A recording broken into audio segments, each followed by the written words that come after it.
is Andrea Renee for the Bid Bag. I'm inside the Bethesda booth at E3, standing here with Richard Ham, the creative director for Splash Damage. So you've been working like a dog this conference, huh? Yes. Yes, I have. You look super tired, and I can guess why, because Brink looks absolutely amazing. Tell me a little bit about the software and the development process that went into making this game. Oh, sure. Well, we've been working on the game for about 18, 20 months now. We're shooting for a spring 2011 release. It's made with id 4, which is actually the same engine that Quake 3 was done with about a billion years ago. But by now, there's not a single line of code that hasn't been completely rewritten by our guys. You know, and our programmers are some of the best in the industry. We've got Dean Calver, who was the lead programmer on Heavenly Sword. He's been a real help with actually helping us make the transition from PC to console. But, you know, we're working hard, slaving away every day to try and bring you guys the best game we can. And it does look super cool. Actually, Torrance just told me that a lot of the schematics about the way the characters move within the game are very similar to another popular game that came out not too long ago called Mirror's Edge. Got any thing to say about that? I'm sorry, what is this Mirror's Edge of which you speak? Yes. Well, first of all, to be fair, for the record, we were working on our freedom of movement approach before we'd ever even heard of Mirror's Edge. But don't get me wrong, Mirror's Edge is a fantastic game, but it's interesting. They approached the parkour completely different than we did. For them, their game was parkour. It was a parkour simulation. So it was all about, you know, like the perfectly timed jumps and you know, like the crazy combos, and you know, it was very very in your face and very intense. It made you feel that you were you know, on those skyscrapers, and if you make one wrong move, you'll die. Because that was their game. Brink is a shooter, and we have a little bit of parkour. For us, the parkour is all about just getting where you need to go as fast as you can, so you're in a good position to rain down death and fire on your enemies. So we're kind of the complete flip side. So while for them, they've got all the crazy combos and whatnot, we've streamlined it down to a single button, which we call the smart button, which, and this is true, we did not call it that. Bethesda PR, one day they said, what should we call it? Let's call it smart. Okay, Bob, what's SMART stand for? I don't know. And they literally came up with smooth movement across random terrain. Well, wow. Yes, I mean, they earned their paycheck that week. And basically what it means is you hold that button down. It's our sprint button, which by default is the left trigger. And so you're holding that down and you're sprinting. If you come up against anything that would get in your way, the game will just automatically get you up and over. Smoothly. You'll just keep on going. It's what we're showing today. I think everybody's very impressed when they actually try it for the first time. Now that's it on the simplest level, but there's more. Depending on what body type you are, you could be a medium guy like me, and that means you can basically climb up anything that's about head height. That's kind of, if you see it's head height, I can go right up and over that. You can be a big guy, like say our good friend Tor here, you know, a big mountain of a man. And now if you choose that, that means you move a lot slower. You have all the biggest guns. You're a really tough guy. You can take a lot of damage. But now, because you're too big, you can only get over stuff maybe about like desk height. So you've given up a lot of your mobility, but you've got a lot in turn.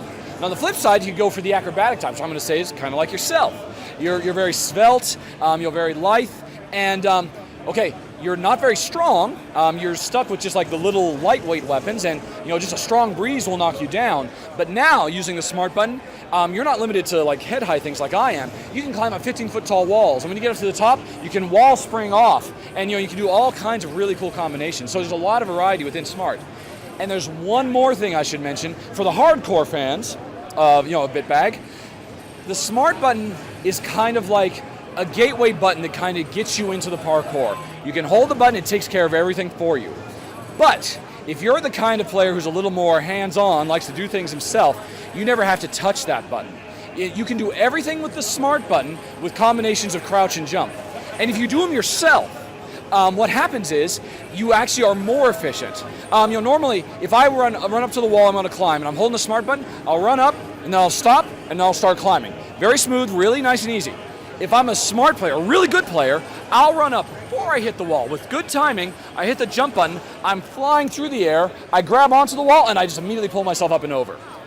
So, you know, you can start out with a smart button, but you can practice, you can get better, and there's still like a lot to master. Now, this sounds all really, really awesome, but concern is that smart button work the same on all three consoles? Oh yes, definitely. Well, Yeah, it's on Xbox and PS3. It's the left trigger, the lower one, and yeah, it works exactly the same. PC's a little bit different, of course, because you got a radically different control scheme. But the basics are the same.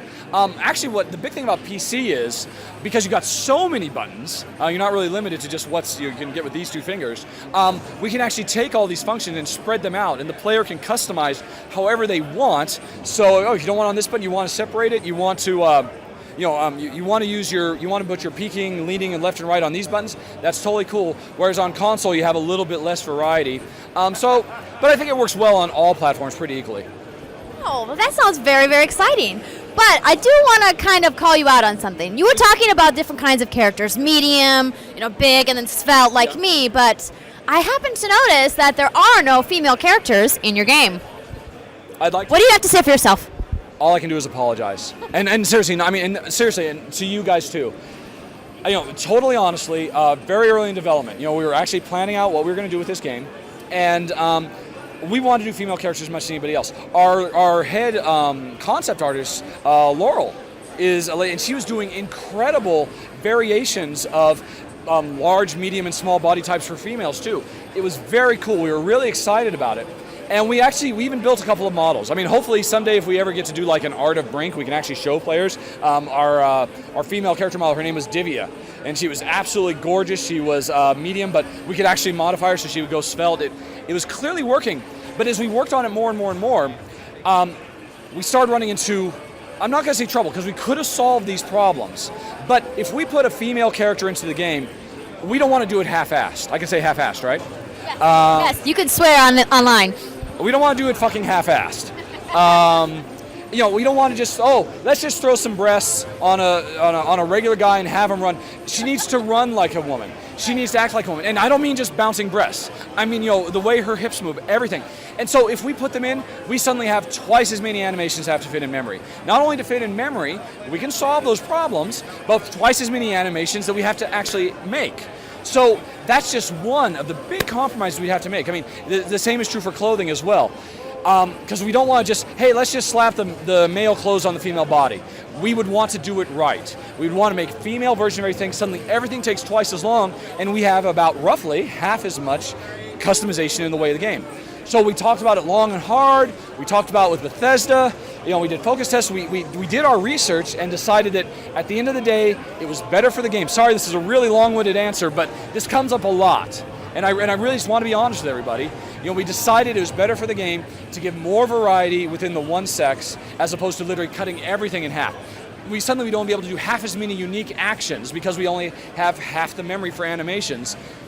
It kills us. We love the frag dolls. We know we've got a lot of female fans, but it was the right thing to do for the game.